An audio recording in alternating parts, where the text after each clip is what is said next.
Bonjour à toutes et à tous, j'espère que vous allez bien. C'est Romilou qui est avec vous, donc n'hésitez pas à vous abonner, à liker et à faire des commentaires. Donc aujourd'hui, je souhaitais vous présenter un jeu qui me suit particulièrement en ce moment, que je trouve très parlant, en tous les cas moi qui me parle énormément. C'est l'oracle de Gaïa, qui n'est pas récent, mais qui parle et qui, comment dire, qui aide beaucoup dans le développement personnel et surtout dans les moments qui peuvent être un petit peu des moments de moins bien qu'on peut avoir. Donc de Tony Carmine Salerno, très bel oracle. Donc au commencement des temps est apparue la déesse Gaïa. Nous sommes tous enfants de Gaïa, notre terre-mère. Elle est présente tout autour de nous et nous offre, elle est présente, pardon, tout autour de nous et nous offre des possibilités infinies. Donc effectivement, c'est voilà, comment dire, c'est un oracle quand vous avez besoin de réconfort, quand vous vous sentez peut-être un petit peu seul, vous avez besoin, qu'il vous manque peut-être une épaule sur qui vous penchez. Peut-être quand on est un petit peu moins bien, quand on est malade. En ce moment, il y en a plusieurs qui sont malades. Beaucoup d'entre nous sont malades ou l'ont été. Voilà, vous avez besoin de réconfort, vous avez besoin de passer un petit moment avec quelqu'un qui vous aime, quelqu'un qui vous parle. Et je vous conseille vraiment d'avoir cet oracle avec vous. Voilà, enfin, en tous les cas, il me parle énormément. Donc, on va le regarder rapidement et puis surtout, on va essayer de faire une guidance. Donc, la libération, Gaïa, la fin de l'hiver, voyage sacré, vent nocturne, Ganesha, la tentatrice, il est très beau, hein. L'améthyste, l'ascension, la purification, la voie secrète, l'harmonie, l'intuition. Je passe assez vite hein, parce que c'est un oracle qui est très connu. Voilà, et je l'ai redécouvert moi en fait. Je l'ai beaucoup travaillé quand je l'ai acheté. Et là, depuis quelques jours, voilà, j'ai eu besoin de me reconnecter à lui. Donc, ce que je vous propose, donc il a bien sûr un petit carnet qui est très bien fait, on va voir, hein, qui est tout simple, en noir et blanc. J'aurais aimé qu'il soit en couleur, vous voyez, lapsus. Il est très simple. Ce livret est dédié à ma muse et mon inspiratrice Gaïa, déesse de la terre, dont l'amour, la grâce et la sagesse ont permis à mon travail de prendre forme. Voilà, un sommaire très simple avec les numéros des cartes et les numéros des pages. Et voilà, donc une petite mignonnette pour chaque carte avec un texte qui s'y rapporte et une affirmation positive à lire et à relire. Donc comme ceci pour chaque carte. Voilà, donc là vous avez Tony Carmine Salerno en photo si vous ne le connaissiez pas. Alors, ce que je vous propose, c'est que l'on fasse un petit tirage tout à fait spontané, une petite guidance, et puis on verra après qu'est-ce que le livre nous dit. Et tout d'abord, voilà, se connecter à son intuition. Moi, j'essaie maintenant de plus en plus de faire ça, de voir ce que me disent les cartes. Donc, pensez très fort à quelque chose. C'est un tirage intemporel, bien sûr. Posez-vous une question. Ou alors, tout simplement, quelle va être ma guidance peut-être pour les jours à venir, au regard de ce que j'ai vécu depuis quelques temps. Voilà, une toute petite question, toute simple comme ça. On partage, on coupe et moi je remélange un petit peu. Voilà, je me concentre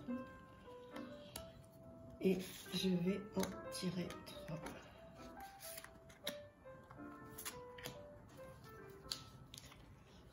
Voilà, alors, première carte, les rêves, avec la révélation, la perspicacité et la découverte.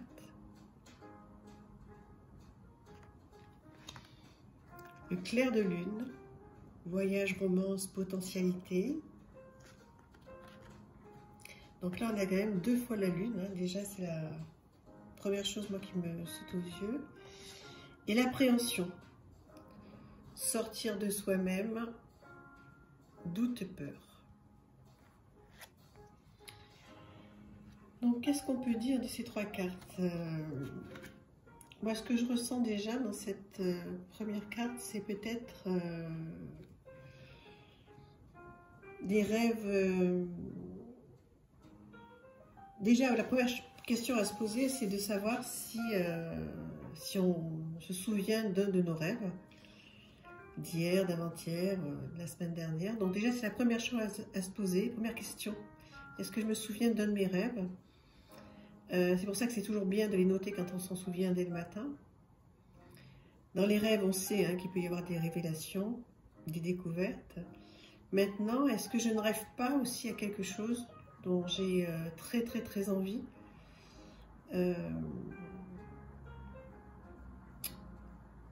Oui, donc est-ce qu'on ne rêve pas à quelque chose qu'on veut faire, qui est dans un coin de notre tête? Et pour le moment, on s'en remet à l'univers. Et peut-être qu'il faudrait passer à l'action pour justement faire de sa vie un rêve et de pouvoir concrétiser ses rêves.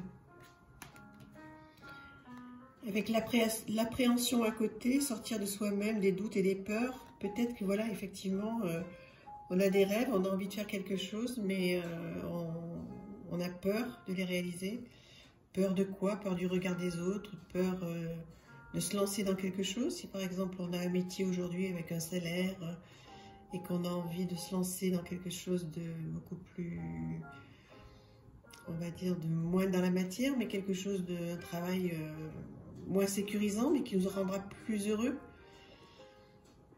Vous voyez aussi cette position là, elle est allongée, là elle est allongée aussi, mais plus blottie, plus toujours connectée à la terre.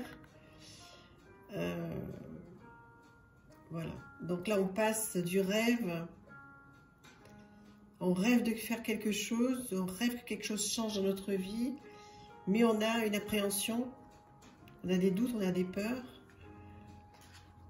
Et le clair de lune qui arrive, je crois même que c'était dans l'autre sens, mais peu importe, ce qui est important c'est de raconter l'histoire et de sentir l'histoire. Ce clair de lune qui fait penser effectivement les mots-clés voyage, romance, potentialité. Moi ce que je retiendrai c'est qu'effectivement si vous avez des rêves, vous avez peur de les réaliser, eh bien il y a le potentiel, vous avez le potentiel pour y arriver. Donc se donner comment dire, se donner envie, avoir l'envie d'avoir envie, faire ce qu'il faut pour que ça avance, même dans ce sens. On a un rêve, on pense à quelque chose, on a envie de découvrir quelque chose de nouveau, peut-être un voyage. En tous les cas, on a le potentiel pour réaliser ce rêve, que ce soit un travail, que ce soit de partir à l'étranger, que ce soit un travail à l'étranger. Et on a peur. On a peur. Donc il faut sortir de soi-même pour pouvoir réaliser ce rêve. Donc voilà comment j'interprète ces 3 cartes qui sont très fortes. Donc on peut regarder un petit peu ce que dit le livre pour les rêves. Donc c'est le numéro, la carte numéro 4. Vous vous libérerez bientôt d'une situation qui vous préoccupe. Quelque chose vous sera révélé, soit dans vos rêves, soit par une personne à laquelle vous faites confiance. Cette information vous aidera à comprendre ce qui vous demeurait caché depuis quelque temps. Ce sera un grand soulagement pour vous et vous comprendrez que vos craintes et vos peurs étaient sans fondement. Tout est bien qui finit bien. Toutefois, n'oubliez pas cet épisode car c'est une tendance récurrente chez vous. La prochaine fois que vous aurez des incertitudes, efforcez-vous de ne pas sauter aux conclusions en omettant de vous baser sur les faits. Prêtez attention à vos rêves et essayez de vous les rappeler au réveil. Avec le temps, vous apprendrez intuitivement leur langage symbolique, le message de cette carte.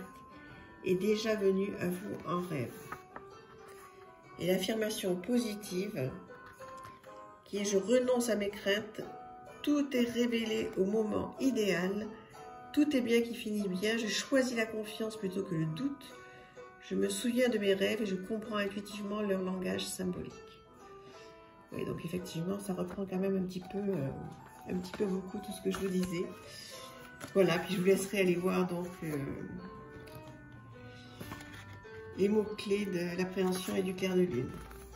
Voilà, j'espère que si cette guidance vous aura plu, n'hésitez pas à me le dire. Je peux en faire gratuitement pour qui veut. Donc n'hésitez pas à me contacter, je suis à votre entière disposition si vous souhaitez que je vous fasse des guidances gratuitement. À très bientôt, n'oubliez pas de vous abonner, les commentaires, Romilou. À très vite, au revoir.